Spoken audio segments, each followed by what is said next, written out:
Hello there, my name is Regina Iruobe, and today I want to be sharing with you 4 practical tips on how to deal with insecurities. You know, in the day and age that we live in, insecurities are growing and abounding due to so many reasons, but many people have found that they have started to deal with lots of personal insecurities about different areas of their lives.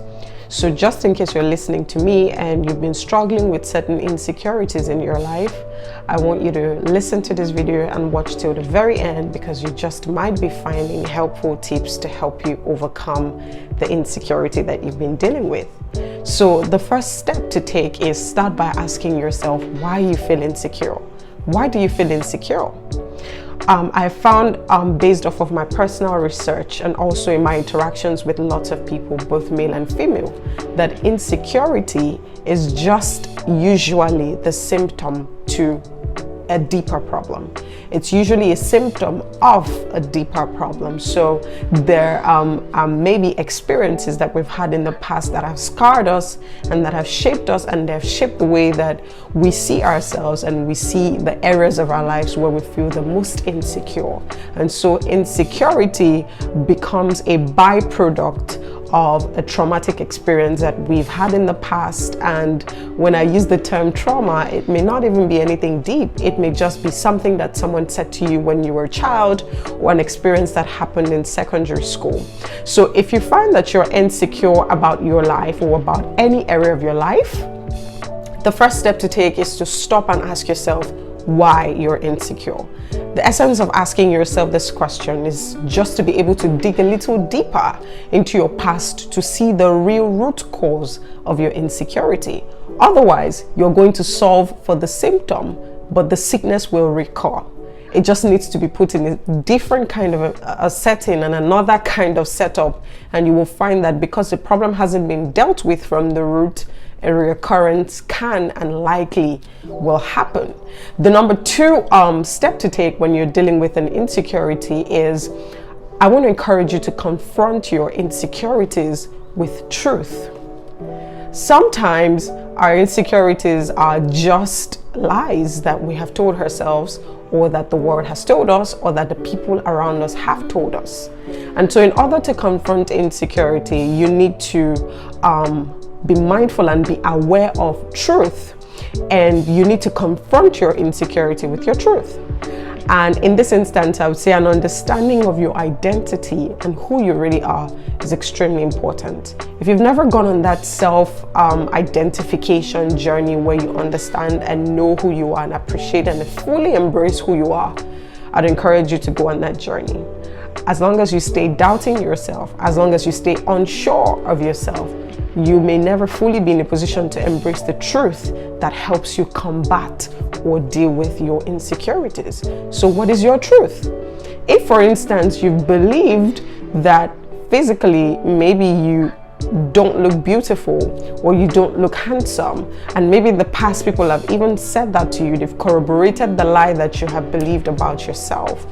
If you don't take the time to go on a personal voyage to understand who you are and appreciate yourself in the way that you have been created, if you don't take time to educate yourself about the standards for what really defines true beauty, you will continue to define yourself by the standards of beauty that society has given to us, and you will continue to hold yourself captive by the hurtful words or the hurtful comments or the things that people have done to us in the past or have done to you in the past that have shaped the way that you see yourself. So what is your truth? Your truth, following the example that I just gave, is that you're beautiful, and beauty is in the eye of the beholder, and everything and every person that God created is beautiful, and you have an identity that is bigger and deeper than your physical looks. Our physical looks good, yes, but don't base your personal narrative of yourself, don't base it off of physical looks and the way that you appear, or even the compliments that people give you. So if you're battling with an insecurity, I'd encourage you to confront that insecurity with the truth of who you are. Note that your truth may not even reflect your current reality, but truth is truth nonetheless. the more often you tell yourself the truth, the more it becomes your existential reality. The third tip that I want to share with you, if you're dealing with insecurities or any insecurity at all, is I want to encourage you to embrace a mindset shift. Many times we're struggling with insecurities because of the kinds of mindsets that we have about ourselves, about our lives, and about what we are capable of. So if hitherto you've been entertaining faulty, broken, fractured mindsets about who you are, perhaps it's time to embrace a mindset shift. Let me say here that embracing a mindset shift is holistic. And to fully do that, you need to identify what fuels your insecurities. Identify who and or what fuels your insecurities, and be able to shift your mindset around that, or be willing to cut those things off out of your life. You see, in the world that we live in today, many people base their identity and their sense of self-worth off of things like Hollywood and social media influencers or public figures.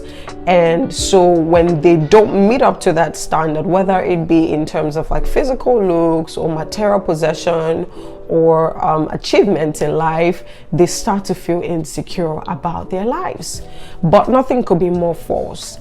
And if you've stuck around social media for a while, you can tell from experience that the posts and the videos that you see are curated content designed to sort of encourage you to believe a lie. And any content that makes you believe that the highlights of people's lives are all that there is to their lives is already selling you a lie. And so I want to encourage you, whatever the source of your insecurity is, be willing to find it. Sit back and ask yourself, at what points do I feel most insecure about my insecurities? What causes me to doubt myself the most? What causes me to go down that rabbit hole where I am just so overwhelmed with my shortcomings and my insecurities and the things that I feel like I don't have, and it drives me crazy? Ask yourself, what points do you experience that the most? And when you identify the points where you experience that the most, the next question to ask yourself is, who or what is fueling this? Is it the TV shows you're watching? Is it the people you're following on social media? Is it the people you're listening to? Is it Hollywood? Is it your current environment? Or is it even your association? There is a level of brutal honesty that you need to apply here if you're really, really serious about overcoming your insecurities. The moment you identify those problem areas, the next bold step I want you to take is to begin to cut it off. Cut it off. And I hope that you're willing to put in the work that it takes and the discipline it takes to begin to distance yourself from things or people that do not help you overall appreciate who you are as a person. Sometimes we like the things that kill us, and I want you to chew that slowly. So I'm saying this to say that when you identify your source of insecurities, be willing and able to cut it off or distance yourself from it. Because if you're dealing with an insecurity, something is likely fueling it. Likely a mindset, a content that you're consuming, people around you, your association, your environment. There's usually something that continues to fuel that insecurity. And when you find that thing, be willing to cut it off. Only then can you really begin the journey of self-love, self-growth, and self-appreciation, which is really the pathway to having a healthy self-esteem and a pathway to really overall improving the quality of your life as a person. The last point and the last tip I want to share with you on overcoming insecurities is I want to encourage you to go on a help and a healing journey. If you find that your insecurities or your perception of your insecurities are crippling your productivity, crippling your ability to live a full and wholesome life, they're crippling your ability to embrace and appreciate your potential and what you're capable of doing with your life, then perhaps it may be time to get help and begin to go on a journey of healing. And I always say, I encourage people to talk to coaches and therapists. I find their work to be very helpful with resolving some of these issues. Feel free to speak to a coach, feel free to speak to a therapist about how you're feeling about yourself, or how you're feeling about the areas of your life where you're most insecure, and allow them help you. Go on that journey. Subject yourself to going on that journey, and it usually begins by telling yourself the truth. There's so many of us who choose to live in denial of the fact that we're insecure about certain areas of our lives where we in fact shouldn't be insecure. If you can be honest with yourself enough to say, hey, something is wrong here and I need to do something about it, then I applaud you. Feel free to be honest with yourself and also speak to a coach and a therapist. Remember, it's a journey. There's no true transformation, true long-lasting transformation that can happen overnight. It's going to take a while. It's going to take lots of effort. It's going to take lots of commitment. You're going to have to put in the work, but remember to be easy on yourself because it's a journey.